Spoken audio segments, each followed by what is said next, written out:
Oh, that countdown clock. 3, 2, 1. Shot is off.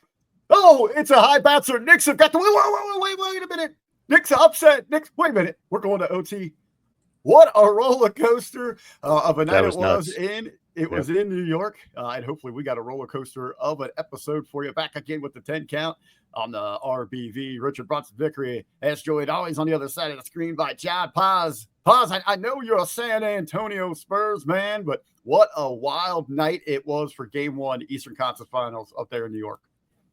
I'm definitely rooting for the Knicks, and I was rooting for the Knicks, but man, that was a crazy game. I know I have a conspiracy theory friend of mine who thinks there's magnets in the ball and the rim, and that's what helped the Pacers. I don't know if I necessarily believe that. I think that might be a little nutty.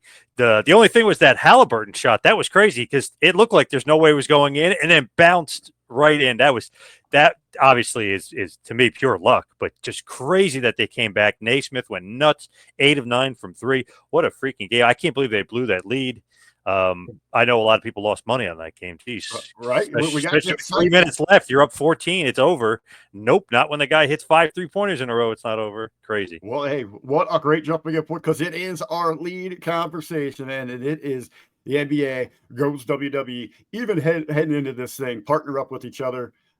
We've seen the interviews with Pat Mack and Michael Cole. We saw the references going back to 1 year ago when the Pacers and Knicks hooked up in the semifinals for the Eastern Conference, and in their participation on SmackDown. We've got the commemorative T-shirts available over at www.shop.com. But the game itself, Paz, what do you want? You had big time superstars. You had storytelling. You had connection. You had big time spots all over that game. You had kick out finishes and an unbelievable 1, 2, 3. It wasn't even. It was like an Iron Man where we're tied up after that 60 minutes, and we got to go to overtime to finally decide this thing. As you said, a roller coaster of a ride. Total emotions just energizing throughout New York City. Big Ray, our good friend Big Ray Hernandez, he was there. He was up the nosebleeds. Way up the nosebleeds. Wow. I'm just thankful by that time that thing wasn't over that he didn't find a way out there and jump off the top of Madison Square Garden, because I knew where his heart, he was all over.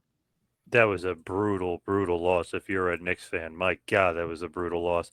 If you think about it, though, too, if you really watch the game in overtime, there was a goaltending call that they didn't make that basically was a 5-point swing that turned the game around and really kind of definitely won the game for the Pacers in overtime. Just, I don't know if a lot of people noticed that or mentioned that, but man, nothing was working in the Knicks. You guys up in that Northeast, man, you New Jersey, New York types, you guys were making these excuses now. And you're saying just throwing that one out there. Just throwing out there. You're rooting for the team in the backyard, but hey, I'm over here. Midwest is the best, baby. We're rooting for the heart and soul up there. Indianapolis representing the Midwest at its finest.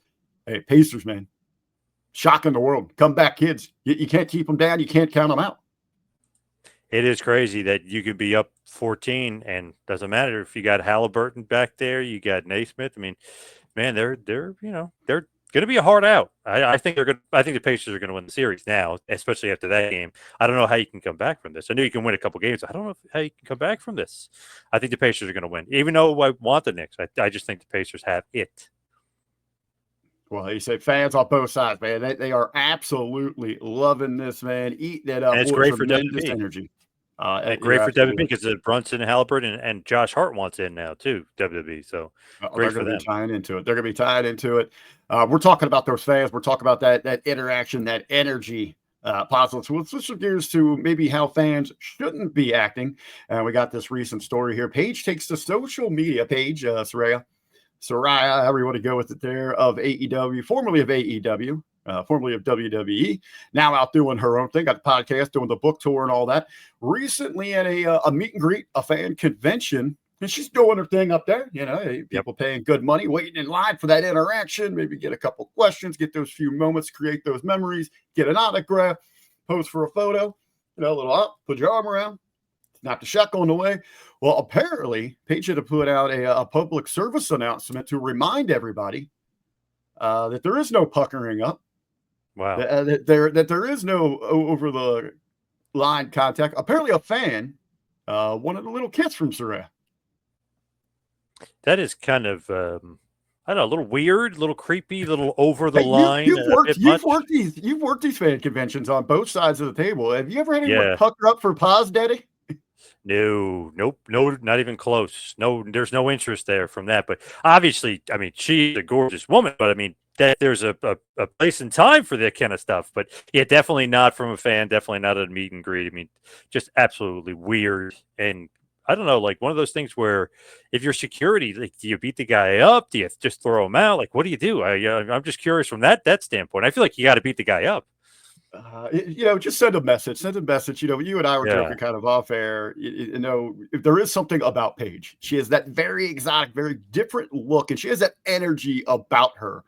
Now, this is not saying trying to justify, give anybody reason to do something like this, but maybe a little bit that Paige should feel flattered.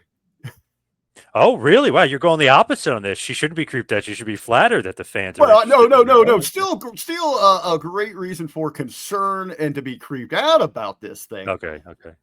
But but if the gentleman thought enough of her, she is of that appeal, and she is from over the drink. Isn't that kind of a very European thing to do?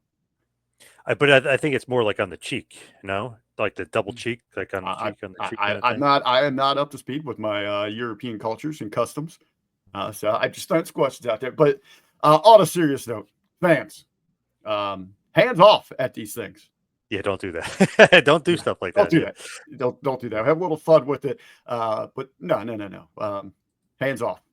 Hey, and you know what? And maybe it makes sense why Mercedes had the 6 foot rule at her meet and greet. Yeah, yeah. Now that I think about it, it's like maybe she is in the right on that one. Maybe she's not in the wrong. Yeah, maybe she was on to something there. Speaking about on to something, big news breaking yesterday. WrestleMania apparently on the move for 2026. We got the WrestleMania is a no-go in New Orleans. That was broken actually by New Orleans, by their travel advisory or their group themselves, which sent the internet wrestling community into an uproar. What is going on? What does this mean for the grandest spectacle of them all? Our Super Bowl, our World Series, our Olympics, our NBA Finals all rolled into one. Where's it going? A lot of people panicking that the Saudis had stepped up with some big money. We did learn a few hours after the big announcement they'd be leaving New Orleans that they're going back to Vegas, going to roll the dice again. Pause. When many fans in that build to Vegas, we were kind of taken back and surprised by all the pricing and gouging. Is this WWE just wanting to, cash in those chips again? Pause. Crazy TKO, man. You me talk about corporate greed. I know it's business, all about the money, but man, this is just crazy to me that they're doing this again after The Rock already made the announcement. New Orleans, they made a big deal about it. They had the date set and everything. And then boom, TKO pulls out again. It's the same thing that happened with Minnesota. Now that Minnesota was getting a SummerSlam in 2026, they were supposed to get WrestleMania. Indianapolis was rumored to be getting a WrestleMania, and supposedly a deal was in place. And that gets kind of pulled and pushed to the wayside. So it's like whoever gives them the most money, they don't even care if they announced it. They'll just change it Well, up. I And think that's really what's interesting here. Is you mentioned the other places in Indy, we know they did sign that big deal where it's rumored that one of the big events is going to be a WrestleMania. They've had their yep, Royal Rumble. They've got some other ones coming. The yep, Minnesota where they got Survivor Series, that was a rumor about WrestleMania, but WWE actually went to the lengths to announce the return to New yes. Orleans and has a great history with great success in New Orleans as a big time event destination town. Man, it's just one of those things where it doesn't matter what they announce. You can have another town go, well, we'll offer you $5 million site fee for you guys to show up here. So they'll just take it and they'll just say, basically greedily and maybe some people say smartly, they just take the money and move it. But man, I don't know if Vince would have done that. Like moved it after you already announced it. Like that just sounds Well, like what the hell this is is going on? something that's pretty interesting, and maybe you guys could deep dive this into the business of the business. One of your weekly shows where you guys cover all the numbers and the figures. Great listen there, but like we just saw a few weeks ago, we talked about here on the 10 count down in Miami, where they put up millions just for to put together a bid package to bring in multiple UFC, Yeah. Yep. WWE events, TKO to partner up with them. Yep. My initial thought was with New Orleans. As you said, we have got big time money on the line. Contracts are already set. what does it take to get out of one of these deals? I mean, it's almost got to be ironclad impossible. Obviously, WWE knows how to do it. But to me, this is a major shaft in New Orleans. I know a lot of fans were going back to that area. It's great for tourism, where we really felt like we were getting gouged in Vegas last year. I just one of those things where you just say, I don't know what the hell they're doing, except for obviously maybe smartly just going money grab, money grab, money grab. But to me, I don't know. Like if you're a fan, you're like, yes, all right, let's plan for New Orleans next year or whatever, and then like they could change it. Let's plan for Vegas. Oh no, they might change it. Let's wait until. I feel like it's just going to turn out to be a negative for them, big time. And I don't know if it, charging that type of money for Vegas prices, people are going to do that 2 years in a row either. I doubt that. It'll be interesting to see. Well, obviously Vegas they believe it's the big name, the big star. WWE, no stranger to dealing with big names and big stars. One of the recent crossovers that we've seen involved with the company, rumored, possibly scheduled to make a return. I'm talking about your favorite. I know, hey, you got him jamming to get you hyped up before each and every show. Travis Scott. Oof. Possibly set to return to WWE, and they're talking about actual in-ring action, teaming up with John Cena during a match for the Money in the Bank card. Your thoughts there, Paz? To be honest, I feel like this is perhaps tone deaf, perhaps insane. This is totally brutal. This is awful. Like, holy crap, man. Like, enough with this guy already. His WrestleMania appearance, arguably, and you could throw it up there, that was one of the worst finishes ever in the history of the business. Just absolutely embarrassing. The entrance, taking forever. Just absolutely awful. Everything about it, just awful. Stinks. Tone deaf. Whatever you want to say. This is a horrible, horrible idea. Well, you're not sold here. We've kind of got it in the bag. We've got the participation. She's been involved in this major story to at least give us some sort of payoff, something to send us a little bit home happy. We got rumor that it's going to be Scott and Cena. Obviously, on the other side, it makes complete sense. You've got to have Cody Rhodes involved there. Would you feel better for you? All right, so we've had a bad experience with Travis Scott, who comes from the music industry. What about a potential partner here? And have Cody get that comeuppance, send Travis Scott away forever for good. So, another step in direction of solidifying Cody as that ultimate baby. But to partner with Cody, could we right the wrong here, if you will, having Bad Bunny team up with Cody, someone that came in, that adapted quickly, that has shown that a great love for professional wrestling, that had fans talking positively. Could he help save this thing? And a great crossover as well. I guess I think that might be the only guy. I mean, and I got to be honest, I was shocked how good he was. Like you would think, like, okay, this guy, he speaks very little English. Obviously, he's super popular, but it's just like, wow, wait, does he like wrestling? Okay, he loves wrestling. He's got Booker T. He's got Flair in his songs. Like and then you're like watching him. You're like, man, he's actually a good athlete. He's actually bigger than I thought he was. Like he's actually really good in the ring. Like what the hell's up with this guy? So he would probably make up for it. But he's like a million times better than Travis Scott. Travis Scott was an embarrassment. Well, yeah, Travis Scott. I don't know if Bad Bunny creating some great memories, especially for fans and crossover. Yeah, he was awesome. When we talk about celebrities that have come over, not so much with Travis Scott, but Buzz. We love taking those walks down memory lane and nostalgia. And coming up this Saturday, WWE's got that big Saturday night's main event, and from so many of us, that is about that nostalgia effect, brother. I know we came up in the meat of Saturday night's main event. Mr. Paz, what are some of your favorite Saturday night's main event memories? Man, so many of them involve Hulk Hogan, obviously. It's just one of those things where you're like, it's during that Hogan era, brother. Yeah, he put that show on the map. That's kind of, obviously huge rating numbers, huge. If you go back and look, because I actually did it for the Hogan thing I'm working on, it's just like I went through every one, like the ratings are through the roof. Him versus Orndorff, almost 20 million people watching the cage. That's one of mine. Love that. That's definitely up there. Weird one here, and you'll probably laugh at this. Hulk Hogan versus the Genius. I love that one, and Hogan actually loses to the Genius on it. Love that. There's just there's so many good ones involving Hogan. Even just a random one like Hogan versus Honky Tonk Man. I just thought it was cool.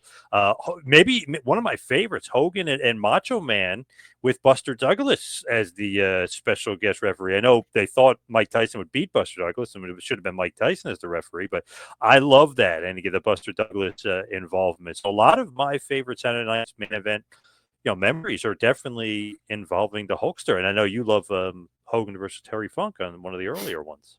Yeah, well, let's when we talk about Sunday night's main event, the magnitude in the moment in that era, one of the hit shows going, still going today. I still get a kick out of it, kind of falling off popularity, but for Saturday Night Live to actually take that time slot at certain times, unheard of, and then to produce even better numbers, bringing the wrestling fans in droves for this special. Live, bigger, larger than life singing stars. And as you said, it gave us an opportunity to see a mix and match of different stars versus Hogan that might not get that spotlight at a WrestleMania or one of the big four, the big pay-per-views back then. But as you said, one of some of my favorite memories, one of those earliest ones, inside the cage with Orndorff, and that finish, that crazy finish where they both drop and the referees are conflicted. They're split. Hogan hit first. Orndorff hit first. Who's the champion? Is Hogan retaining? Do we have a new champion? Overtime. We go to overtime in pro wrestling. They go back in the cage. Hogan gets the win. You had mentioned Hogan and Savage. Hey, that Saturday night's main event is where the handshake heard around the world, where the mega powers were officially formed. Geeking out as a little kid, right? To see those two come together. Yep. Shawn Michaels winning, I believe it to this day, maybe the only title change on a Saturday night's main event, but it was the first when he wins the Intercontinental Championship. Again, in the early 90s, 92, something like that. Yep. Now, this is, maybe you can help me out on this, because I was having trouble finding this. And I'm almost certain it was the Terry Funk Hogan main event. But they're in Tampa. And they're doing vignettes throughout the show, and people talk about the cheesiness, the carny side, say the cornball, the carny side of pro wrestling.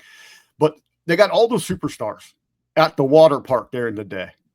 So there's Mean Gene and Hogan mixing up a protein shake by the pool. You've got some of the larger heavyweights, like Kamal, I think, going down a water slide. It was so cheesy. And then you got Mean Gene the whole time, in a swimsuit, interviewing all these guys. Do you have any memory of that? I couldn't find anything on it. No, I don't, to be honest. No, I just, in my head, thinking that's awesome and so creative and so great. But no, I don't. I literally had no recollection, no memory of it. All right, I'm going to keep on the hunt there so I can get that stuff to you here. But find it, show it to me. Yes, get it. We're talking about main events of the past, Saturday night's main events of the past. We got one coming up this Saturday, just a few days away this weekend, Memorial Day weekend here in 2025. I'm excited for this one. Big time matches on this card, big time superstars, big time stories being told. We got 5 big matches already announced. What are you looking forward to for this go around for Saturday night's main event? I don't know. I'm kind of interested in this show. I know some people probably aren't or are not a big fan, but the tag match, I'm through the roof, baby. Yeah, the tag match intrigues me the most with Punk and Zayn versus Rollins and Breaker. I know a lot of people are saying oh, Sami Zayn could turn and also all this other stuff. I don't know if I necessarily see that. I can't really see him as a heel, but or maybe obviously he was a great heel of the Bloodline, but right now I can't see him with a heel with Heyman and that group. But remains to be seen. But that match is definitely what I'm looking forward to the most. Although it'd be interesting to see what they do with Cena and R-Truth, just to see how it plays out and how it works out. I kind of always thought that would be one of Cena's final matches, just because it would be kind of funny. Truth, he's this oldest fan and all this other stuff. So that could be intriguing. The cage match could be good, and obviously Jey Uso versus Logan Paul. Logan Paul always surprises me. He's always putting on a good show. Yeah, I'm definitely looking forward to the World Heavyweight Championship match. Go back talking about that tag match. A great history of tag matches on Saturday's main event, bringing together there's different superstars and kind of developing where the stories are going. Looking for that, loaded with star power. I think going back to the championship out there, it's going to be a defining moment there for Jey Uso. A great crossover for him. It's going to get a lot of coverage there. Go out there, hit some big spots, and shine moment for both of those guys. Yep, definitely. Should be a good one.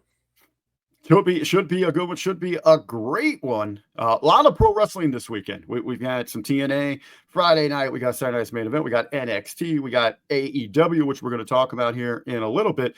But actually, here on the show, we've got a run of AEW news. Starting off with representing AEW, representing the brand, some big time accomplishments, big time achievements, planting that flag, that AEW flag. right there at the top of Mount Everest, man. Mr. Darby Allin conquers the mountain, conquers the beast. He has done it. He has climbed Mount Everest. Not the first pro wrestler to do so, but certainly a great achievement. What's this mean for Darby and for AEW? I just thought it was weird. And congrats to Darby for doing that. It's just crazy. I would never even think about doing that, but great job by him and again accomplishing and doing it. But it's weird. AEW didn't like promote it or put it on the show or like mention it. I just thought that was really, really weird. I was just as surprised as you, man. I would have made sure I had a camera crew with him this entire time, even Yeah, behind the or scenes, get the stuff from documenting social this. media, right? Get it over on social media. Maybe at this time, maybe you don't go, no pun intended here, all in on it. But you've got that footage in the vault ready to go, just in case something is a delay. Maybe he doesn't make it, something happens like that. You don't want to build it up and have that backfire.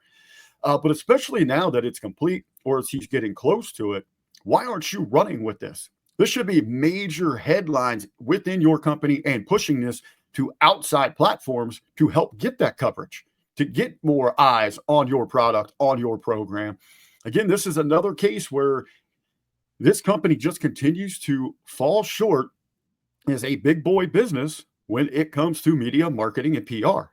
They think their move sets and they think the floor routines are over.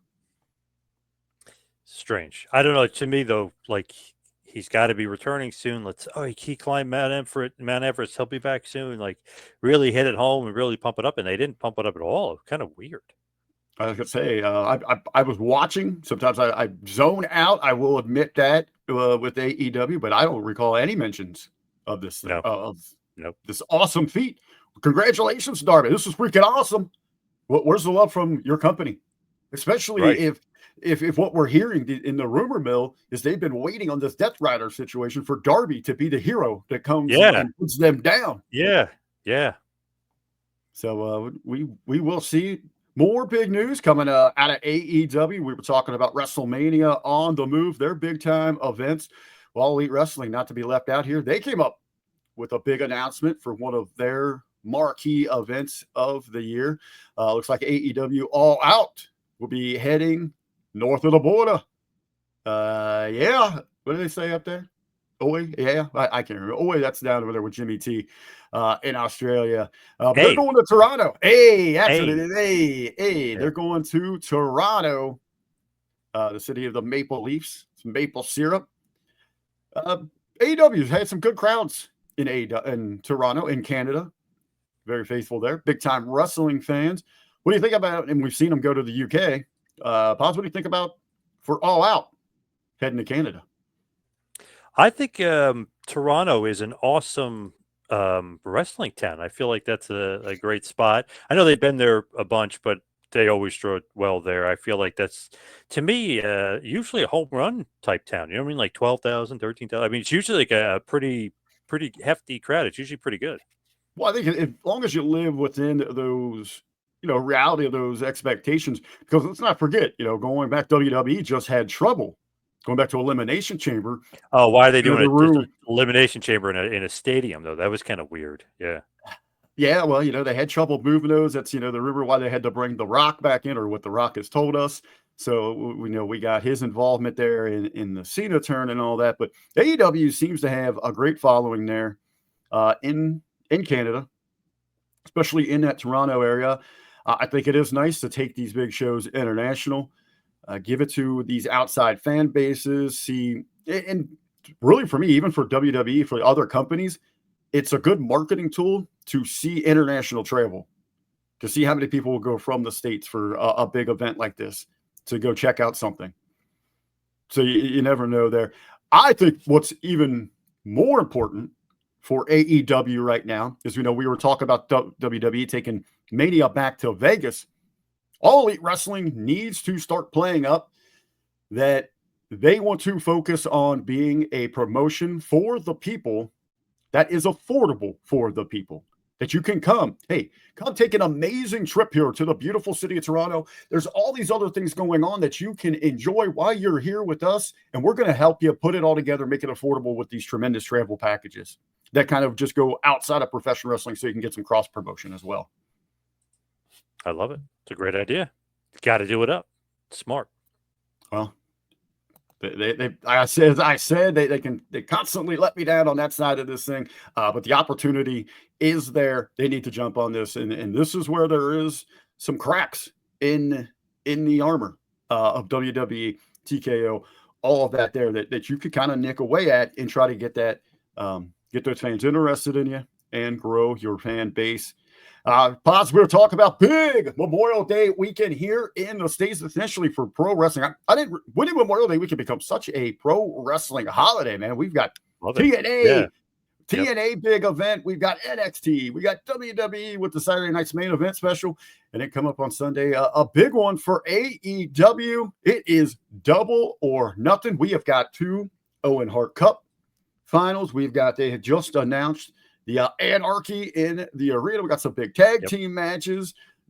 The return, one of my favorites. I'm going to be glued to the TV for that one. Nigel McGuinness back in tag team action. Paz, I don't get to talk to you a lot about AEW. We try to cover it as much as we can here. But for a big event like this, especially for a big event like this, but on the regular, how are you feeling about All Elite Wrestling? I'm like hit or miss with them. Some stuff intrigues me, some stuff interests me, some stuff doesn't. I'm interested. It's not going to be on this show. It's going to be on the following pay-per-view. But Omega versus Okada, I'm interested in that. I do love Nigel wrestling. I do like FTR, but Daniel Garcia does nothing for me. Adam Page does nothing. That's been kind of brutal with Garcia. They opened up Collision last night with him with the mic for 15 minutes, and FTR's not doing anything, good business for themselves. But Nigel is saving that before me. Yeah, Nigel. I love Nigel. One of my all-time favorites. He's awesome. Great, good to see him. But honestly, that show, I'm not interested. Tony Storm's beating Mina. I love Mina, but Tony Storm's winning. Mercedes is winning. Paige and Ospreay is good because there's a little bit of unpredictability factor, but Adam Page does nothing for me. Love Ospreay. So, and I'm not a fan of Anarchy in the Arena. I just think it's a lame match and a lame concept, and it's corny. But I know the fans in the building love it, and I'm sure it'll come off well. But I'm not into this show pretty much at all, really, except maybe the main. Yeah, as you talk about that main draw there, the men's finals in the Owen Hart, I know a lot of people have already anointed Ospreay. He's got to be the next one. He is winning this thing. I'm with you. It's taken me a little bit to even start to come around on Hangman because of how poor his character development and booking has been since the founding, the opening of the doors of All Elite Wrestling. But I think that there can be a case made, especially in the storytelling, where it makes sense for him to win this thing. You're going to the big stadium show, the big payoff. Who's going to take down the Death Riders? Could it be one of the pillars, one of the guys that's been there who was in the first championship match that fell short there? He has had a championship, but maybe that run didn't go as planned. Can we recapture that, redirect it, make it right? You got that cowboy going down to Texas to get rid of the the evil gang of rustlers in the Death Riders. There could be a case there. Probably Ospreay, but it is interesting. And then those guys are going to go out there and beat the hell out of each other. Should be a fun match itself.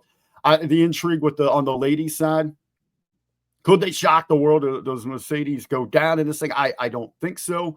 But to me, the intrigue is the immediate development going forward with her and with Mercedes and Tony Storm. Where does that lead? So this is really a 2-match show.